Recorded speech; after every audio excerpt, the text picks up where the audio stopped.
Thank you, Katie. Portland police are investigating two shootings in Old Town within a block and within minutes of each other.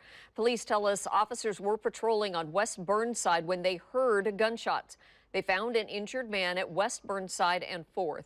Paramedics rushed him to a hospital, they say, with critical life-threatening injuries. While investigating that shooting, they heard more gunfire near Southwest Ankeny and 3rd. They found evidence of a shooting, but no victims. They say there were a lot of people and cars in the area and that all left as they arrived. They made no arrests.